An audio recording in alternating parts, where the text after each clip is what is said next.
Chapter 10 of Barbara and Brittany by E. A. Gilly into the public domain. Chapter 10 The American Pretender. An invitation has come from Monsieur Dubois to visit them at Dole, Mademoiselle Thérèse exclaimed with pride, on opening her letters one morning. It is really particularly kind and nice of him. He includes you, he added, turning to Barbara. The girl had to think a few moments before remembering that Monsieur Dubois was the family friend for whose sake the sisters had sunk their grievances, and then she was genuinely pleased at the invitation. "Now, which of us shall go?" Mademoiselle proceeded. "It is clear we cannot all do so," and she looked inquiringly at her sister. "Marie and I are much too busy to accept invitations right and left like that," Mademoiselle Loiré replied loftily. "For people like you and Mademoiselle Barbara, who have plenty of leisure, it will be a very suitable excursion, I imagine." Barbara looked a little anxiously at the younger sister, fearing she might be stirred up to wrath by the veiled slur on her character, but probably she was pleased enough to be the one to go, whatever excuse Mademoiselle Loiré chose to give. Indeed, her mood had been wonderfully amicable for several days. "Let me see," she said, looking meditatively at Barbara. "You have been longing to ride something ever since you came here, and since you have not been able to find a horse, how would it do to hire a bicycle, and come only so far in the train with me and ride the rest of the way?" Barbara's eyes shone. This was a concession on Mademoiselle Thérèse's part, for she had hitherto apparently been most unwilling for the girl to be out of her sight for any length of time, and had assured her that there was no possibility of getting riding lessons in the neighbourhood. What had brought her to make this proposal now Barbara could not imagine. "That would be a perfectly lovely plan," she cried. "You are an angel to think of it, mademoiselle." At which remark the lady in question was much flattered. The next morning they started in gay spirits. Mademoiselle Thérèse arrayed in her best, which always produced a feeling of wonderment in Barbara. The lady certainly had not a Frenchwoman's usual taste, and her choice of colours was not always happy, though she herself was blissfully content about her appearance. "I'm glad you put on that pretty watch and chain," she said approvingly to her companion, when they were in the train. "I always try to make an impression when I go to Dole, for Madame Dubois is a very fashionable lady." She stroked down her mauve skirt complacently, and Barbara thought that she could not fail to make an impression of some kind. She was entertained as they went along by stories about the cleverness and position of the lawyer, and the charms of his wife, and the delights of his daughter, till Barbara felt quite nervous at the idea of meeting such an amount of goodness, fashion, and wit in its own house.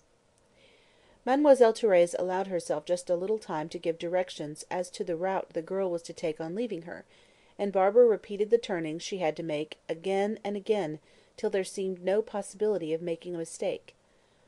"After the first short distance you reach the high road," Mademoiselle called after her as she left the carriage, "so I have no fear about allowing you to go. It is a well-trodden high road too, and not many kilometres."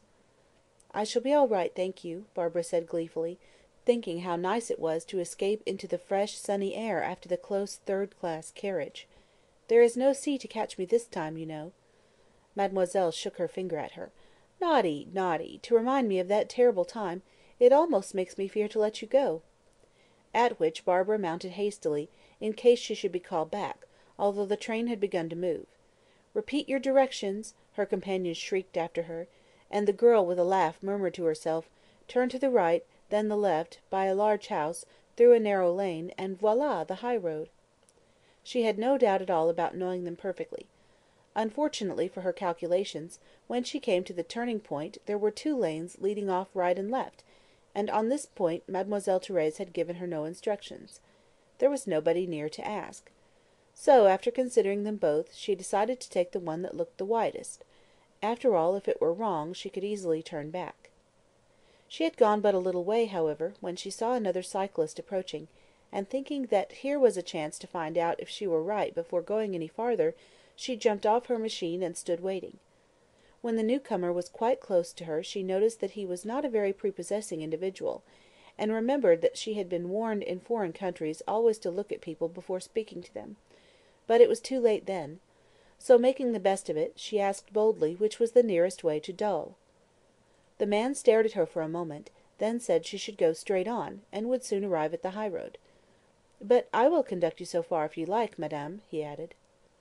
Barbara had seen him looking rather intently at her watch and chain, however, and began to feel a little uneasy. "Oh, no, thank you," she rejoined hastily. "I can manage very well myself," and springing on to her bicycle, set off at a good speed. He stood in the road for a few minutes as if meditating, but when she looked back at the corner, she saw that he had mounted too, and was coming down the road after her. There might be no harm in that, but it did not add to her happiness, and the watch and chain, which had been Aunt Anne's last gift to her, seemed to weigh heavily upon her neck. There was no thought now of turning, but, though she pedalled her hardest, she could not see any signs of a high road in front of her, and was sure she must have taken the wrong lane. Indeed, to her dismay, when she got a little farther down the road, it narrowed still more and ran through a wood. She was quite sure now that the man was chasing her, and wondered if she would ever get to Dol at all. It seemed her fate to be chased by something on her excursions, and she was not quite sure whether she preferred escaping on her own feet or a bicycle. At first he did not gain upon her much, and if she had had her own machine, and had been in good training, perhaps she might have outdistanced him, but there did not appear to be much chance of that at present.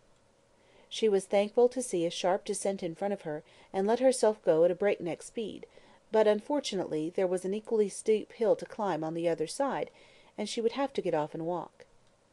She was just making up her mind to turn round and brave it out, and keep her watch, if possible, when she saw something on the grass by the roadside, a little ahead of her, that made her heart leap with relief and pleasure, namely, a puff of smoke, and a figure clad in a brown tweed suit.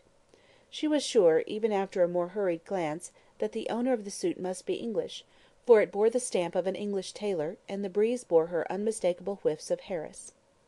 She did not wait a moment, but leaped from her bicycle and sank down panting on the grass near, alarming the stranger, who had been nearly asleep, considerably. He jerked himself into a sitting position, and burned himself with his cigarette. "Who the dickens—" he began, then hastily took off his cap, and begged the girl's pardon, to which she could not reply for breathlessness. But he seemed to understand what was needed at once, for after a swift glance from her to the man who was close at hand, he said in loud, cheerful tones, "Ah, here you are at last. I am glad you caught me up. We'll just have a little rest, then go calmly on our way. You should not ride so quickly on a hot day." The man was abreast of them now, and looked very hard at both as he passed, but did not stop, and Barbara heaved a long sigh of relief. "I'm so very sorry," she said at last.